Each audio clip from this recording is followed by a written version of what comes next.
하나님께서 오늘 우리에게 주시는 말씀은 요한복음 12장 9절로 11절의 말씀입니다. 이제 요한복음 12장 9절로 11절의 말씀을 받들어 봉독하겠습니다. 유대인의 큰 무리가 예수께서 여기 계신 줄을 알고 오니 이는 예수만 보기 위함이 아니요 죽은 자 가운데서 살리신 나사로도 보려 함이로라. 대제사장들이 나사로까지 죽이려고 모의하니 나사로 때문에 많은 유대인이 가서 예수를 믿음이러라. 아멘. 오늘 이 본문의 설교의 제목은 나사로까지 죽이려는 바리새인들이라는 제목입니다. 조금은 특이한 제목이라고 할 수가 있습니다. 나사로까지 죽이려는 바리새인들. 이 설교의 제목은 제가 추정컨대 아마 이 역사 가운데서 한 번도 설교되지 아니한 설교의 제목이 아닐까라는 생각이 듭니다.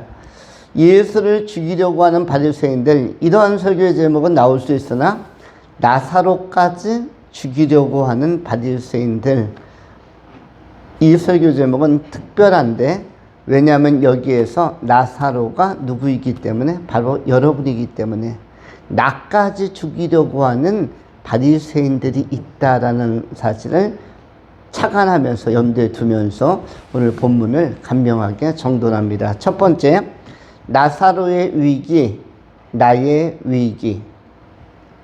나사로의 위기, 나의 위기.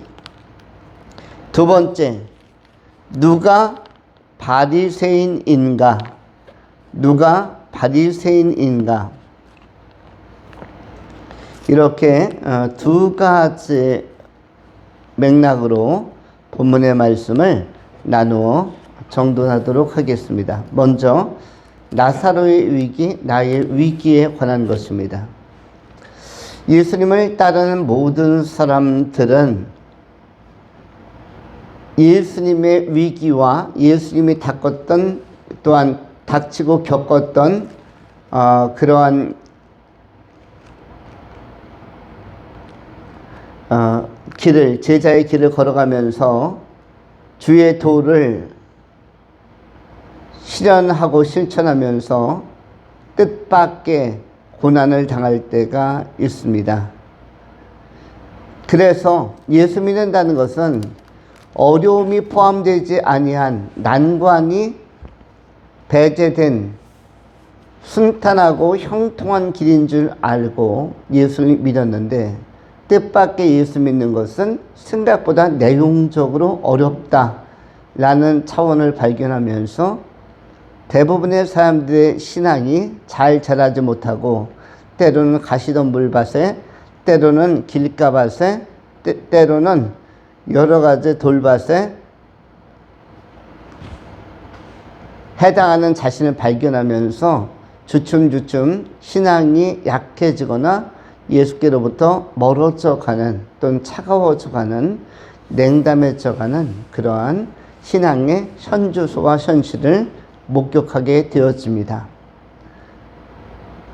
예수를 믿는다는 것은 전도자들에 의하면 분명히 예수 믿고 천국이요, 예수 믿고 복을 받는 것인데, 예수 믿고 형통인데 실제로 예수 믿다 보면 뜻밖의 고난과 위기가 다가올 수 있다는 것입니다. 그리스도의 복음에 참여한다는 것은 고난도 함께 받는 것이요, 예수의 후사가 된다는 것은, 영광의 기업에 참여한다는 것은 고난도 같이 받는 후사가 되는 것인데, 우리는 예수를 믿으면 천국을 소개하기 때문에, 하나님 믿으면 복을 소개하기 때문에, 그래서 실제적인 예수 제자의 길과 삶에 대해서는 전혀 설명하지 않거나 소개하지 않고 무조건 교회로 데려오려고 하는 경향성들이 있습니다.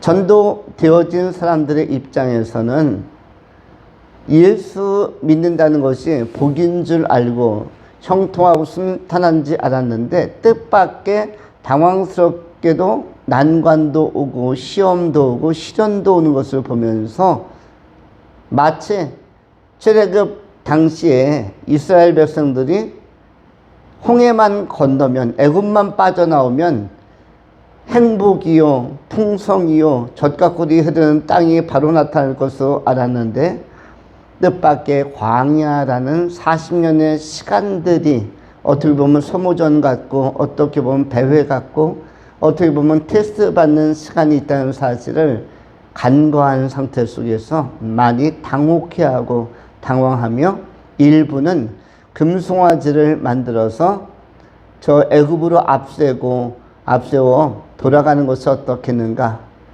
때로는 이쯤에서 막연한 땅 가나안이 아니라 막 도망쳐 나왔던 애굽으로 후퇴하는 것이 그나마 현명하고 현실적인 선택이 아니겠는가 하면서 답보와 퇴보 쪽으로 퇴행적으로 선택하는 경우도 많이 있습니다.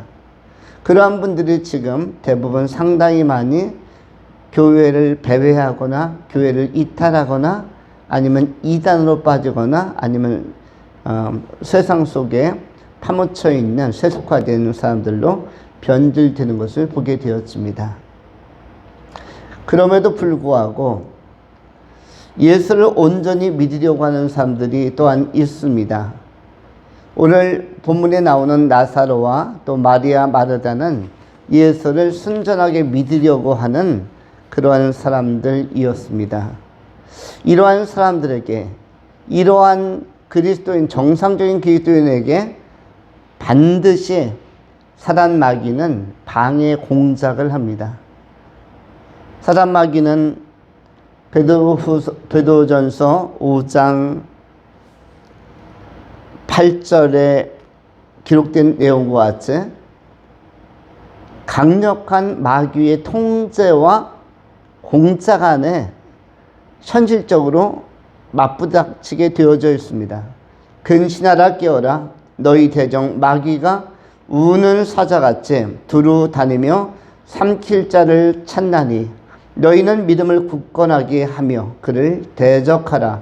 이는 세상에 있는 너희 형제들도 동일한 고난을 당하는 줄을 알미라. 근신하라 깨어라 너희 대적 마귀가 우는 사자같이, 여기서 너희 대적이라고 했는데 너희 안에는 모든 믿음의 사람들이 정상적인 그리스도인은 다 포함되는 것이 너희라는 단어입니다. 오늘 수요예배 드리는 여기에 계신 여러분들이 다 포함되어 있는 것이고 주일날 예배 드리는 분들도 다 포함되어 있는 것이고 우리의 삶의 교회 공동체 전체가 포함되어 있는 것이고 삶의 교회뿐만 아니라 이 지상에서 정상적으로 예수 믿고 예수 따르는 온 성도들, 지구촌에 있는 모든 그리스도인들이 다 너희 안에 포함되는 것인데 바로 너희를 대항하고 대적하는 것이 마귀라고 베드로전서 5장 8절로 9절에 적시하고 기록하고 있는 것입니다. 그는 우는 사자같이, 우는 사자라는 것은 무엇이냐면 굶주린 사자, 포악한 사자, 그래서 공격적 태세를 가지고 물불 안 가리고 우리가 천국 가는 여정, 우리가 예수 믿는 일이라면 어떠한 술수와 괴계와 전략과 전술을 통해서라도 그것을 방해하려고 하는 이 대적자가 바로 마귀라고 하는 것입니다. 또한 두루 다니며 라는 것은 상당히 민첩하게 광범위하게 두루 다니며 우리의 관한한 모든 인생 전체를 어릴 때서부터 청년, 중년, 노년기까지 두루 인생 가운데에서 우리를 추적하면서 약한 포인트, 약한 시점, 약한 요소들과 기질에 대하여, 습성에 대하여 우리의 무장과 방비가 약화되어질 때 공격에 들어가려고 노리는 자입니다. 우리는 인생 가운데 항상 강할 수 없습니다. 예수를 믿지만 어린 시절에 잘 믿었지만 청년기에 잘 믿을지는 잘 모르는 것이고, 청년기까지 잘 믿었지만 중년기에 신앙이 약해질 수도 있는 것이고, 중년기까지 잘 믿었지만 노년기에 약해질 때가 있습니다. 마치 지구 내부에 화산이 있을 때 화산이 항상 터지는 게 아닙니다. 이게 쭉 멘틀이 움직이고 용암이 움직여 가다가 약한 구석이 있을 때, 약한 타이밍에 약한 지점을 만났을 때 탁 뚫고 나오는 것이죠. 그래서 휴화산이었으나 활화산으로 갑자기 움직이는 생명 가진 그 운동력을 가진 화살처럼 탁 치고 올라올 때가 있는데, 마찬가지 인생에서도 우리가 약한 타이밍이 올 수가 있는 것입니다. 마귀는 이렇게 삼킬 자들을 두루 다니면서 우리 지구촌 광범위하게 전 지역을 탐색하고, 그리고 그 가운데서 관찰하면서 마치 욥기 1장에서 욥조차도 건드리고 공격해 나갔던 것처럼 사단이 온 천하 만유를 도다니다가 그 가운데서 당대 순전하다는 욥을 타켓으로 해서 공격에 들어가는 것을 보게 되어지는데, 이 공격은 아주 치명적이고 그리고 치열하게 다가오는 것을 볼 수가 있습니다. 욥이 가벼운 공격을 당한 것이 아니었습니다. 그 가정이 결단나는 아주 치명적인, 자녀들이 죽고 강도 맞고 온 재산과 소유가 다 털리는, 그리고 몸에는 질병도 오는, 그리고 믿었던 아내와의 갈등이 생기고, 그리고 집을 떠나가는 이런 괴리와 분열, 극도의 소외, 또 인맥이 좋고 친한 친구가 많다고 생각했던 욥이 친구들조차도 다 떠나가거나 그나마 얼마 안 되는 친구들 서너 명이서는 공격적인 자세로 욥의 약점을 물고 늘어질 때 욥이 몸둘 바를 찾기 어려웠을 것입니다. 우정이 뭔가, 신앙이 무엇인가, 삶이 무엇인가 굉장히 곤혹스러운, 당혹스러운 상태. 가족이 뭔가, 가정은 뭔가, 나 홀로 남았는데 이것이 욥이 사단에게 공격을 당했을 때의 곤궁함인 것을 욥기는 잘 소개해 주고 있습니다. 중요한 것은 그때에도 욥은 어리석게 하나님을 원망하지 않았고 오히려 찬송하며 찬양하며 경배하며 하나님 앞에 예배자로 머물기를 힘썼습니다. 욥뿐만 아니라 너희 안에는 모든 믿음의 선배들과 후배들이 다 들어가 있는 것입니다. 거기에는 바울도 들어가 있는 것이고 또 여러분들도 현재 들어와 있는 것입니다. 또한 우리의 다음 세대에 예수 믿을 사람들도 역시 우리의 그 다음 세대에도 후대에도 역시 너희라는 이 단어 안에 다 들어와 있어서 대적 마귀가 그들도 두루 다니면서 삼키려고 하는 대상으로 삼고 공략에 들어갈 것이라는 사실을 기억할 필요가 있습니다. 우리도 우리의 인생의 나머지 부분이 취약하지 않으려면 대적마귀는 반드시 공격에 들어온다.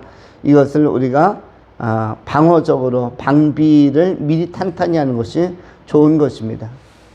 이것은 우리 한반도의 정세를 살피면 쉽게 이해하기 좋습니다.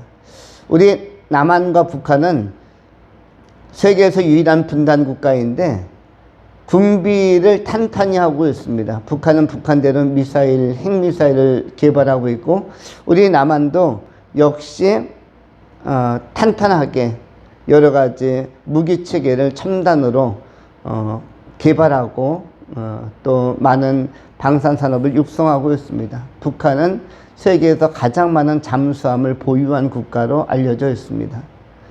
북한은 또 하나의 목표를 가지고 매진하고 있습니다. 세계에서 가장 많은 핵미사일을 보유한 국가로 자리하기 위해서 모든 경제력과 국방력을 전부 다 핵미사일에 집중시키고 있습니다.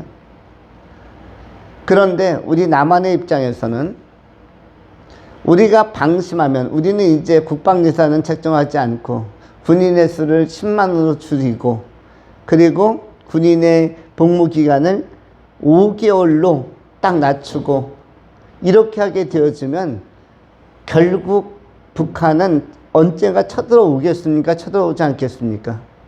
남한의 국방력이 아주 취약해졌을 때, 그리고 그들의 군사력과 핵미사일 보유량은 훨씬 더 많아지고 강력해졌을 때 북한은 반드시 쳐들어옵니다. 그리고 내부 분열을 도모하기 위하여 간첩들도 위장 간첩이든 생활용 간첩이든 무장 간첩이든 계속적으로 전방위적으로 또 투입을 할 것입니다. 그리고 70년 전에 부산까지 밀어붙였던 여세를 가지고 단숨에 대규모 공세를 취할 수도 있고, 또 실제로 핵폭탄 하나가 서울에 딱 떨어지고 부산, 광주, 인천 대도시에 5개만 떨어지면 저항할 가능성이, 그런 기력이 없어지는 것입니다. 그런데 이렇게 남북 관계도 그렇게 민감한데 사단 마귀는 북한보다 더 집요하다라는 것입니다. 공격적인 자세가 북한 정도가 아니라는 것입니다. 북한이 가지고 있는 핵미사일이 무서운 게 아니라 사단 마귀의 계획에 한 그리스도인을 그리스도로부터 분리시키고 주님과 관계를 이간시켜 놓고 지옥으로 떨고 내려고 하는 집중 공세는 북의 남한을 향한 침략 의지보다 훨씬 더 공세적이고 공격적이다. 그것이 바로 우는 사자와 같다라고 베드로는 표현하고 있는 것입니다. 그래서 9절에서는 너희는 믿음을 굳건하게 하여 그를 대적하라라고 말씀합니다. 사단 마귀를 항상 의식하고 대적할 수 있는 영적 전투력과 영적 기백, 영적 기상을 우리는 확보하고 제고하고 또 함양해야 하는 것입니다. 이는 세상에 있는 너희 형제들도 동일한 고난을 당하는 줄 알미라. 동일한 고난이라는 표현이 나옵니다. 모든 믿는 사람은 나만 고난 당하는 게 아닙니다. 제대로 믿는 사람은 다 고난을 당하는 것입니다. 그리하여서 이 고난이 얼마나 정상적이고 그리고 얼마나 일상적으로 나타나는가. 고난을 그리스도인들이 고난당하는 것은 이상한 일이 아니다. 그래서 그리스도인들이 불시험 당하는 것을 이상한 일 당하는 것처럼 여기지 말라고 그렇게 사도들도 권면하고 있습니다. 그리스도인들은 불시험을 당할 수 있다. 당하는 것이 이상하다, 이상하지 않다, 이상하지 않다는 것입니다. 그 불시험이라는 것은, 고난이라는 것은 영원한 생명의 기업에 참여할 상속자들에게, 하나님 나라를 상속받을 사람들에게 부여되어지는 하나의 미션이라고 할 수가 있습니다. 그래서 영광의 기업에 참여할 자들은 고난도 함께 기업으로 받아야 한다. 그것도 상속받아야 한다. 라고 우리에게 알려주고 있는 것입니다. 마태복음 7장 13절로 14절에 성경이 이렇게 말씀합니다. 좁은 문으로 들어가라. 멸망으로 인도하는 문은 크고 그 길이 넓어. 그리로 들어가는 자가 많고 생명으로 인도하는 문은 좁고 길이 협착하여 찾는 자가 적음이라.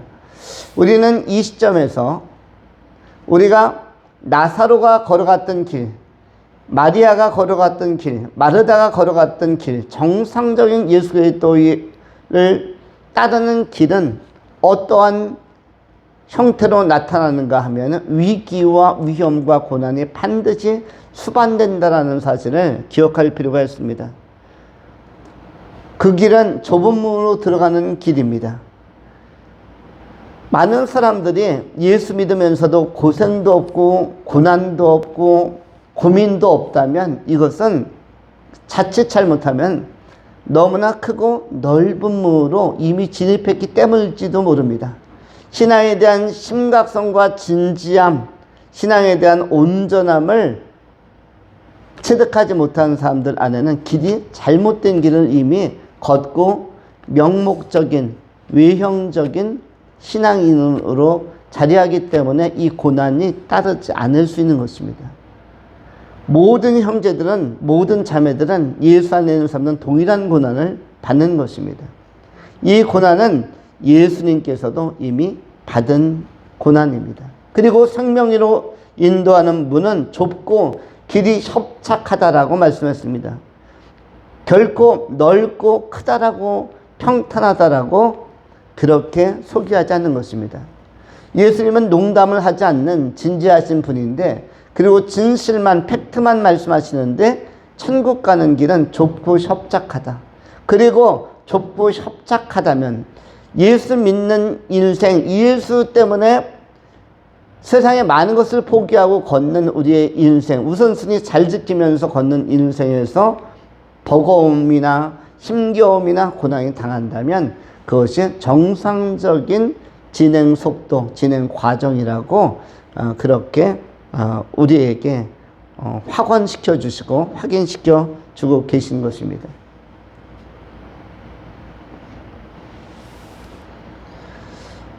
예수를 믿는다는 것은 오직 예수님만 경외하고 두려워하는 것입니다. 하나님을 믿는다는 것은 오직 하나님만을 두려워하고 경외하는 것입니다. 이거에 대하여 실존주의 철학자, 그리고 신앙이 있었던 철학자 슈에렌 키에르케고르가 이렇게 말씀했습니다. 어떻게 이야기했습니까? 하나님을 두려워하는 사람은 하나님 이외의 어떤 것도 두려워하지 않는다. 예수님을 정말로 두려워하고 의식하는 사람은 예수님 이외에 그 아무것도 두려워하지 않는다. 그러나 반면에 하나님을 두려워하지 않는 사람들은 이 세상에 있는 모든 사소한 것을 두려워한다. 이것도 염려, 저것도 염려, 이것이 안 될까, 저것이 안 될까. 작은 것에 너무 연연할 때가 많다.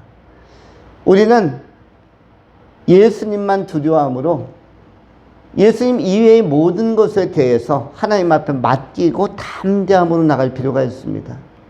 오직 예수님을 두려워하고 예수님을 경외하는 마음을 가지고 예수님 이외의 것들은 하나님 앞에, 예수님 앞에 뭘로 맡긴다? 믿음으로 맡긴다. 믿음으로 맡긴다. 염려가 있느냐? 그렇다면 뭘로 해소한다? 기도로 해소하고, 기도로 타개하고, 기도로 미래를 방비하고 미래에 대한 긍정적인 대응을 하는 것입니다. 우리가 미래가 조심스럽다면 우리는 뭐뭐 할 것입니까? 기도해야 할 것입니다. 미래가 불안하다면 어떻게 해야겠습니까? 미래의 주관자이신 하나님을 믿고 하나님만 경외하고 하나님만 두려워하는 이런 생동하는 믿음을 가지고, 남은 미래의 주인은 내 인생의 나머지 삶의 과정을 인도하실 분도 하나님이시요, 그리고 고난을 당한다 할지라도 고난을 넘어서게 하시고 그리고 바른 길로 인도하실 분은 오직 하나님이시다 라는 사실을 우리가 기억해야 할 것입니다. 주님은 길이시요 생명이시며 부활이시며 우리의 길을 책임져 주시는 선한 목자가 되시는 것입니다. 나사로를 위협한, 예수님을 위협할 뿐만 아니라 나사로가 살아남으로 말미암아 믿는 자가 많아지니까 그거에 대하여 나사로조차 제거함으로써, 다시 죽임으로써 나사로가 증인되지 못하게 하려고 하는 이 공략과 공박이 바리새인들에게 또 혈기찬 유대인들에게 논의되고 있음을 오늘 본문이 보여주고 있습니다. 9절 10절의 내용이 바로 이 말씀입니다. 예수님만 위협하는 것이 아니라, 예수님만 죽이려는 것이 아니라 예수가 살린 나사로도 죽이려고 하고 협박하는 것입니다. 예수가 살린 존재는 나사로만 있는 게 아니라 나도 있는 것입니다. 나는 누구입니까? 예수가 살리는 사람입니다. 예수가 살린 여자, 예수가 살린 남자, 예수가 살린 이 시대의 현대 21세기 한 존재가 누구입니까? 바로 나인 것입니다. 나 또한 예수가 죄 가운데서 살렸고, 죄 가운데서 건져내셨고, 사망 가운데서 살려내셨는데 그 살아난 자가 누구입니까? 바로 나인 것입니다. 그래서 나의 인생에도 여러 고난이 올 수가 있고 나사로가 받았던 위기와 위협 같은 것이 감지될 수가 있는 것입니다. 세상을 살며 믿음 생활할 때 혹시 세상의 평판과 또 세상의 의한 여러 가지 방해나 또 여러 가지 그 비난이나 비평이 있다 할지라도 우리가 위축되지 말고 그러한 정도의 불시험, 그러한 정도의 고난 능히 올 수도 있고 동시에 우리 하나님께서 이겨낼 수 있는 힘을 피할 길을 내시고 더 선한 것으로 보호한다는 사실을 믿고 욥이 의연하게 하나님을 경외하면서 그 고난을 다 이겨내고 갑절의 복을 받은 것처럼 믿음의 사도들과 믿음의 선배들이, 믿음의 선진들이 이 위기를 다 타게 하고 결코 멸망하지 않고 생명의 나라, 생명의 길을 완주하고 천국에 들어간 것처럼 우리 또한 믿음으로 끝까지 정진하여서 우리를 보호하신 하나님의 손길 안에서 승리하는, 그리고 하나님께서 기뻐하시는 생명처에 기록되어지는 귀한 성도로서의 삶을 담대하게 살아내실 수 있기를 축원합니다. 두 번째로, 누가 바리새인인가? 바리새인의 특성은 어떻게 구별할 수 있는가? 누가 바리새인인가? 예수님 당시에 바리새인은 종교성이 없는 사람들이 아니라 종교성이 강한 사람들이었습니다. 달리 표현하면 유대교의 신봉자들이었습니다. 예수님이 오시기 전까지 바리새인들은 누구보다도 경건하여 모든 기독교적인 아니면 유대교적 책무와 책임에 민감하고 율법에도 능통한 사람들이었습니다. 하나님에 대해서 모르는 자가 아니었고 하나님에 대하여 무관심한 자가 아니었고 하나님의 아들 메시아 예수가 올 것을 오랫동안 기다렸던 사람들이었고 바리새인 하면 우리말로 다시 번역하면 경건주의자들입니다. 남들보다 더 거룩성을 추구하고 남들보다 더 잘 믿으려고 했던 사람들이지 잘못 믿으려고 했던 사람들이 아닙니다. 이들 안에도 부활에 대한 또한 믿음과 믿음의 소산들과 자산들이 전승으로 이 바리새인들의 교훈 안에도 자리하고 있었습니다. 그런데 그 바리새인들이 그렇게 부활을 주장하고 부활을 강조하였던 사두개인들은 아예 부활에 대하여 믿지 않았기 때문에 사두개인들은 그냥 하나님의 교훈과 정신만 따르려고 했기 때문에 요즘으로 이야기하면 고상한 그리스도인, 아주 품위 있는 그리스도인, 우리 대한민국으로 치면 강남권의 그리스도인들처럼, 우리 교회는 현재 그런 분이 없습니다만 강남권의 교회 중에는 흔히 볼 수 있는 게 다리를 꼬고 예배하는 분들이 있습니다. 예배당이 하나님의 임재가 있는 곳이라는 사실을 기억한다면 다리를 꼬고 심지어 어떤 분들은 껌을 씹으면서 예배하는 분들이 한두 명이 아닌데 흔히 볼 수 있는 현상인데 이해할 수가 없었습니다. 세상에서 다리 꼬는 것은 있을 수 있습니다. 집에서 소파에서 혼자 있을 때 다리 꼴 수 있죠. 그런데 예배당에 와서 설교 들으면서도 다리를 꼬고 들어야만 하는가? 껌을 씹을 수는 있습니다. 그런데 예배당 안에 들어와서 꼭 그 시간대에 껌을 씹어야 되는가? 조금은 특이한 사람들이다. 특이한 신앙인이다. 물론 그럼에도 불구하고 믿음 있는 사람들이 있겠죠. 그러나 그 중에 또 상당수는 믿음이 잘못 자리 잡아서 그 말씀이 고상하여서 그 말씀이 들을만 하여서 내용적으로 풍부해서 듣기는 좋아하지만 받아들이려고 하거나 그 말씀의 본질을 수용하려고 하는 이런 능동성은 매우 적은 사람들이 또 다수일 수도 있는 것입니다. 경건의 모양은 있으나 경건의 내용이 없는 사람, 경건의 내용이 빈약한 사람일 수도 있는 것입니다. 그들에게 있어서는 어떠한 형태로서의 소감이 있습니까? 예배를 보았다라는 것입니다. 예배를 보았다, 예배를 드렸다. 그런데 성경은 예배를 본다, 예배를 드린다라는 개념이 나오지 않습니다. 요한복음 4장 23절로 24절에 하나님은 영이시니 예배하는 자가 영과 진리로 예배할지니라. 하나님은 영이시니 예배하는 자가 영과 진리로 예배할지니라. 또한 예배를 어디에서 할 것인가? 예배하는 곳에 관해서도 이렇게 기록을 합니다. 예배를 드린다 또는 예배를 본다, 이 개념은 전혀 없고, 요한복음 4장 21절로 24절에 예수께서 이르시되 여자여 내 말을 믿으라. 이 산에서도 말고 예루살렘에서도 말고 너희가 아버지께 예배할 때가 이르리라. 너희는 알지 못하는 것을 예배하고 우리는 아는 것을 예배하노니 이는 구원이 유대인에게서 남이라. 아버지께 참되게 예배하는 자들은 영과 진리로 예배할 때가 오나니 곧 이때라. 아버지께서는 이렇게 예배하는 자들을 찾으시니라. 하나님은 영이시니 예배하는 자가 영과 진리로 예배할지니라. 21절로 24절에 예배한다라는 표현이 8번 이상 반복해서 강조적으로 나오고 있습니다.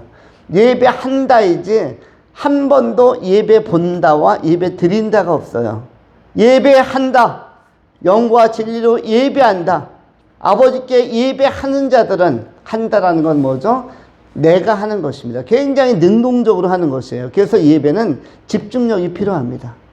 찬송할 때 찬송하고, 기도할 때 기도하고, 말씀 들을 때 듣고, 성경 필 때 피고, 묵상할 때 묵상하고, 일어날 때 일어나고, 앉을 때 앉고. 그래서 예배는 딴청이 허용되지 않는 게 예배입니다. 예배는 하는 거니까. 누가 하는 거니까? 옆에 있는 사람이 해주는 게 아닙니다. 내가 하는 거니까. 찬송가 내가 피고 내가 해야 하는 일이에요. 내가 찬송을 부르고 내가 들어야 하고 내가 믿어야 하고 내가 받아들여야 하고 내가 아멘해야 하고 내가 해야 되는 일이지 남이 대신해 주는 게 예배가 아닙니다.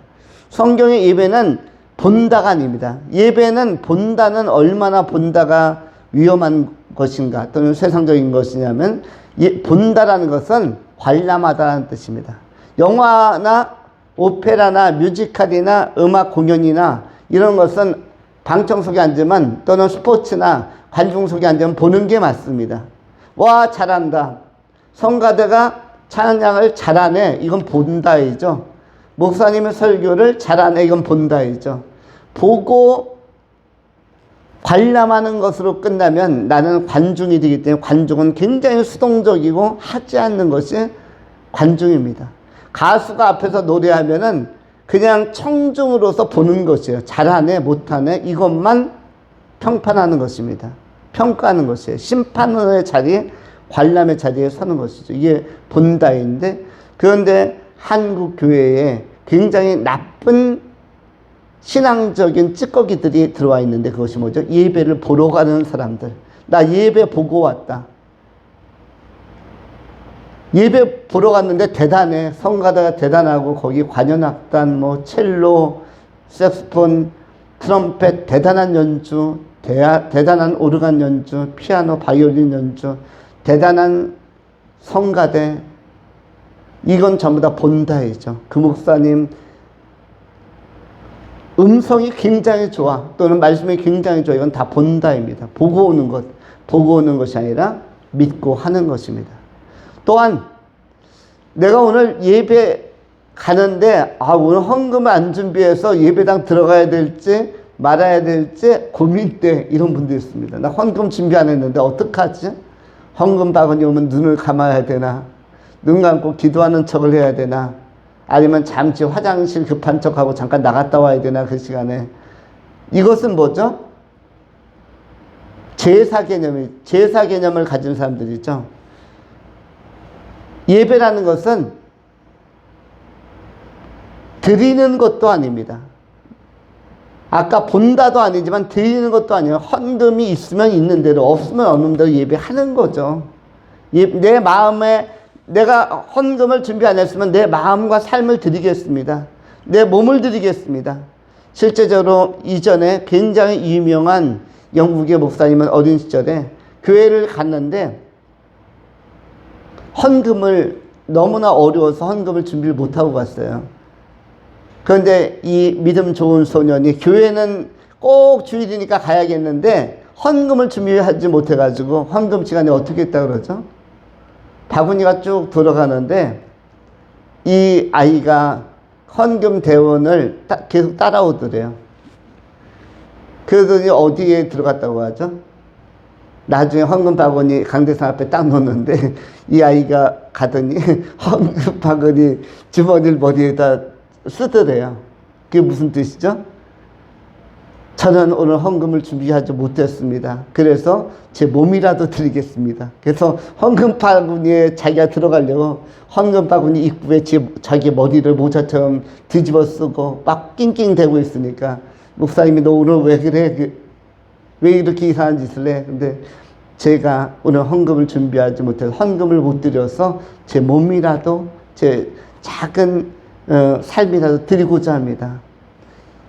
물론 이 아이는 커서 나중에 굉장히 훌륭한 목사님으로 선교사님으로 잘 자라고 헌신한 것을 또 기록으로도 남아있고 그런 일화가 유명한 일화로 전해 내려오고 있습니다.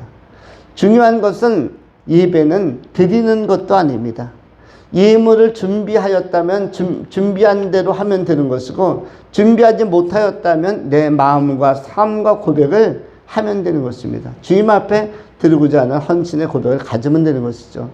중요한 것은 뭐냐면 예배는 그 순서 때마다 할 수 있는 것을 내가 능동적으로 하는 것입니다. 그래서 가장 멋있는 예배자 누구냐면 능동적이고 집중력 있는 집중할 줄 알고 자발적으로 할 줄 아는 예배자가 영과 진리로 신령과 진정으로 예배하는 자이며 동시에 하나님이 이러한 예배하는 자를 찾으신다라고 말씀하고 있는 것입니다. 우리가 이것을 꼭 기억해야 할 것입니다. 누가 하나님을 기쁘시게 하여 드리는가? 영과 진리로 예배하는 자이다. 예배하는 자는 능동성을 갖는다. 내가 그 말씀을 받으려 하고 찬송하려 하고 기도하려 하고 헌금하려 하고입니다. 결단하고 하는 자가 예배자이다. 영과 진리로 예배하는 자. 그래서 이 요한복음 4장 21절 24절에 8번의 하는 자가 나오는데 할 때라고 예배함에 대해서 나오는데 한 번도 본다와 드린다가 없는 것입니다.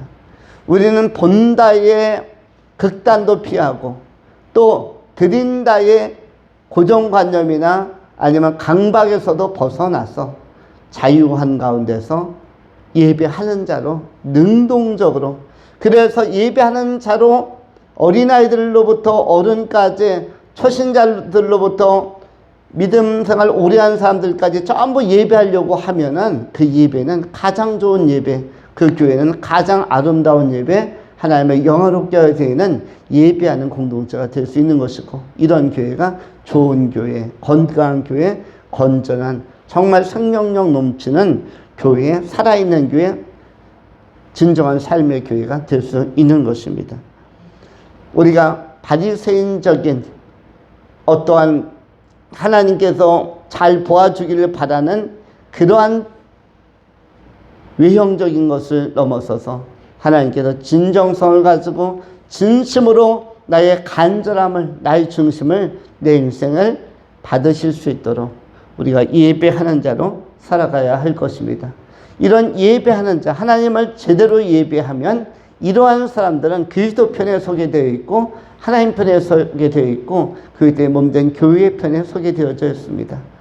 또한 동시에 그리스도의 군사로서 예수와 함께 그 생애 가운데서 귀하게 쓰임받을 수가 있는 것입니다.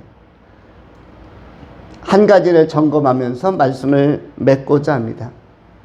누가 삶을 잘 살고 있는 사람인가, 누가 제대로 인생을 살고 있는 사람인가를 알 수 있는 것은 누구에게 물어보면 알 수 있다고 그러죠? 내 인생에 바르게 반듯하게 살고 있다, 내 삶이 정상적이다 라고 평가받으려면 누구에게 물어봐야 한다고 하죠? 사람에게 물어보아서는 이 대답을 들을 수 없다고 합니다.